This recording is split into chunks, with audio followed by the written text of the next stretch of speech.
Hello. I wanted to get into the habit again of doing the odd live, showing up on video, chatting, giving you some valuable content because I have loads and loads to share. And I will be working on Developinng Love School and my mentorship. So I want to show up a bit more with more valuable stuff for you. What I wanted to do the live today about is processing emotions and gaining emotional intelligence. Now, it is definitely not my intention to be patronising at all. More so, what I want to speak to is because of a lot of the conversations that I've seen, a lot of the posts I've seen on my feed, I'm just kind of responding to what I think is maybe a core helpful bit of information that you might find useful, because what I like to talk to and talk about in regards to trauma, mental health, generally our health and well-being, and our growth, and that can be personal growth, spiritual growth, however you want to put it. We are not really taught emotional intelligence as a rule.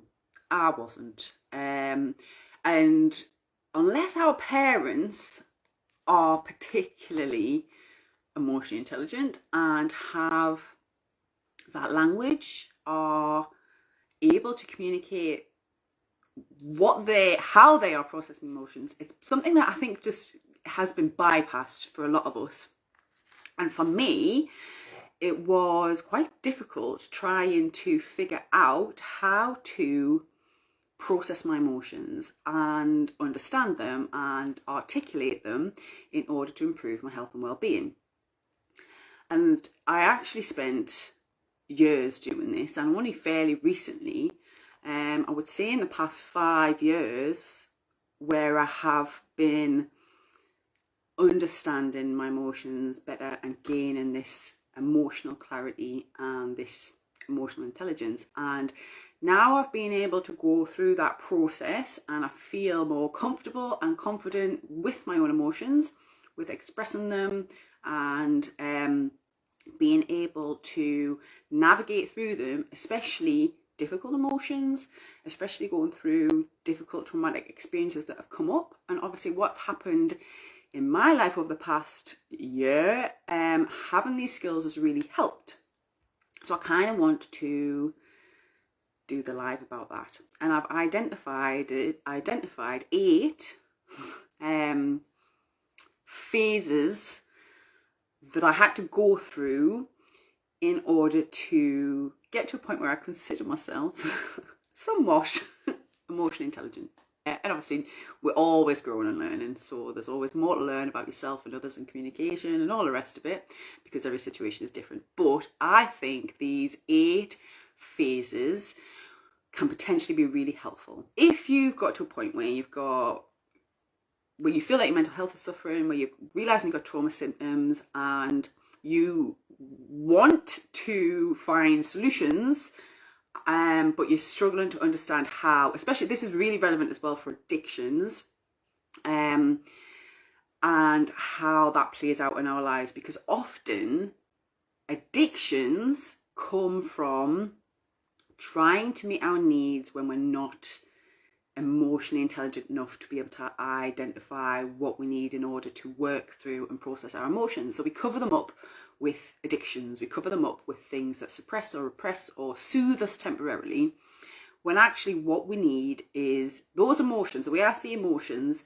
is our body telling us that what's happening in our environment needs to be altered, or it's our response, isn't it, to our life and our environment. And being able to process them and understand them is helpful. It's helpful for our health and well-being, it's helpful for us overcoming addictions, it's helpful for us in relationships, helps in all areas of life. I don't want to babble, so I'm going to give you the 8 stages of developing this skill. So first of all, the very first stage that I had to do, and I think everyone has to do to begin this journey, is just to practice allowing yourself to feel. very often there's two aspects at play here. One is that we fear having feelings. And we fear having feelings because when we're children, we are taught to either ignore them or repress them. And this is both what people might consider positive or negative feelings. We're angry and we're having tantrums and our parents tell us to stop it. We're upset and we're crying and we're told to stop crying. We're excited and we're jumping around and we're told to sit down and pay attention at school.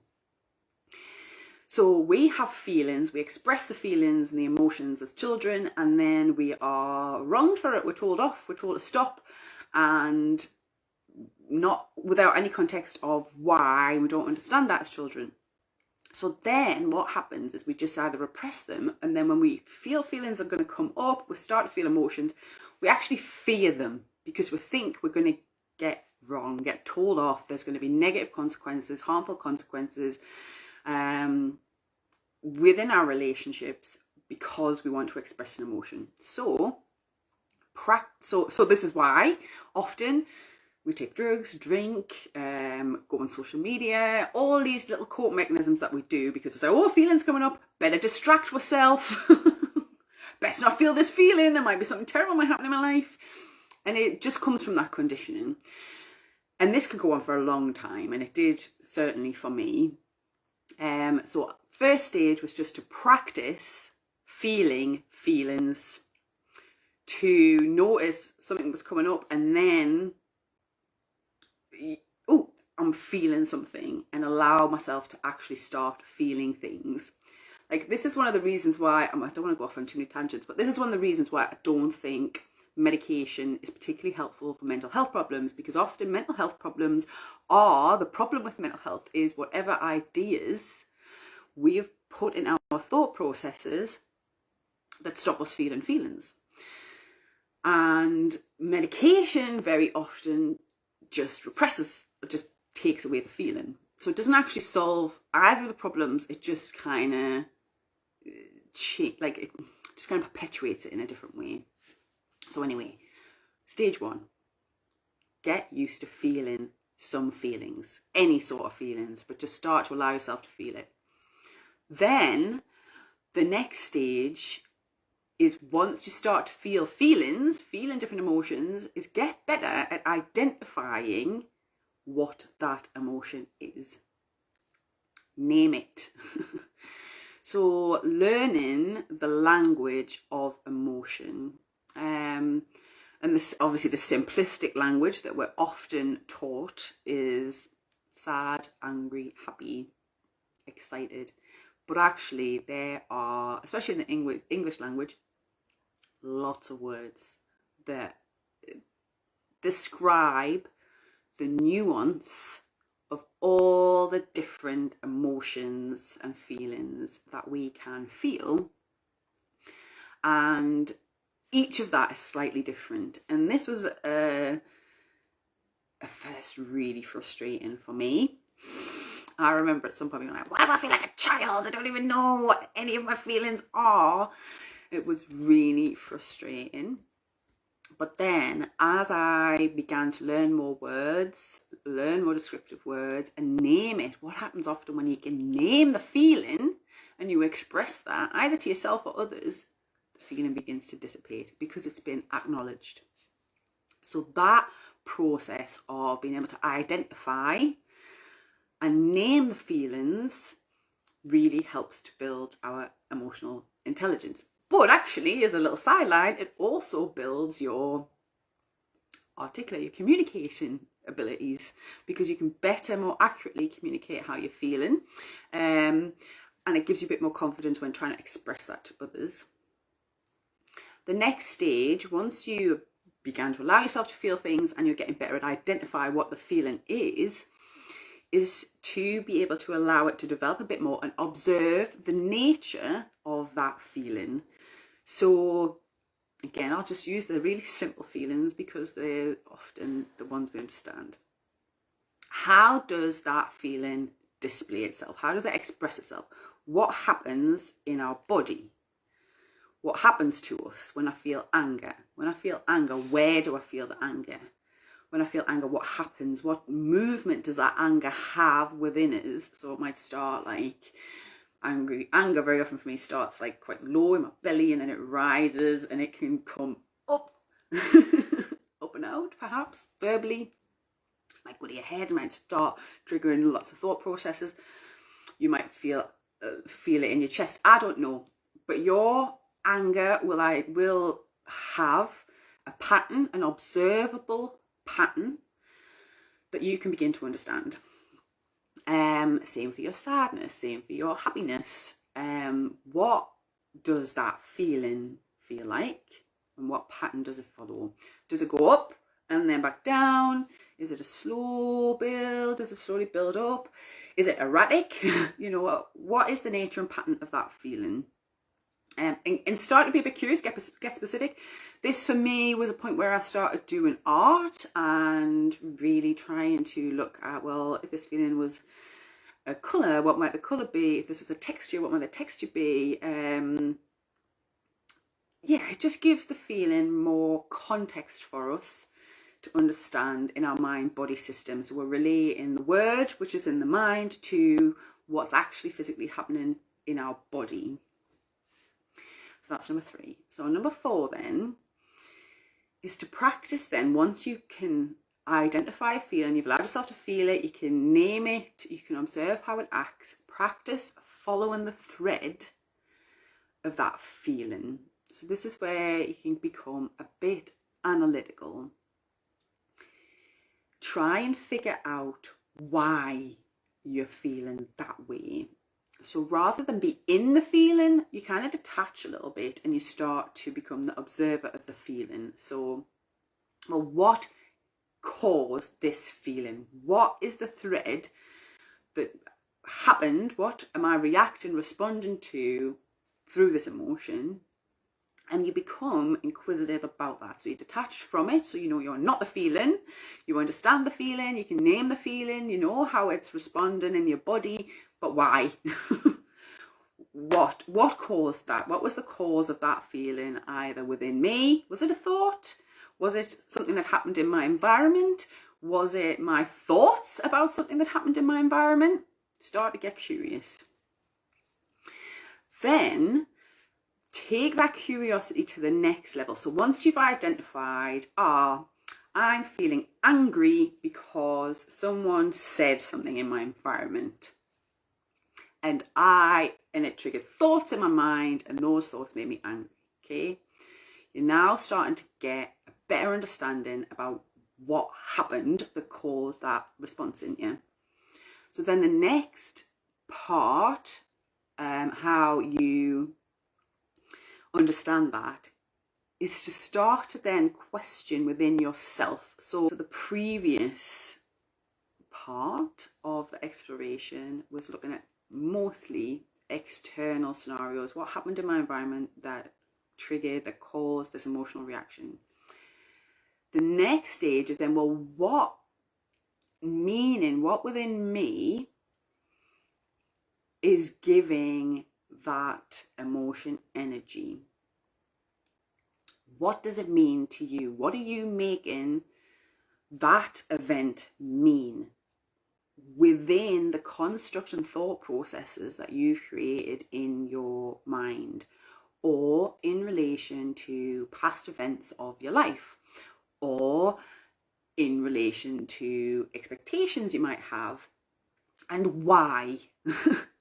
So getting more and more and more curious about that thread is really going to help you understand yourself better in relation to your emotions. And you might do that through like journaling. This is where journaling can be really, really helpful. You can actually start to question yourself and question your responses and question your emotions. Like, I'm angry. Anger, tell me why you're angry. And then I might be like, well, so-and-so said this. Then ask, okay, why does so-and-so saying that make me angry?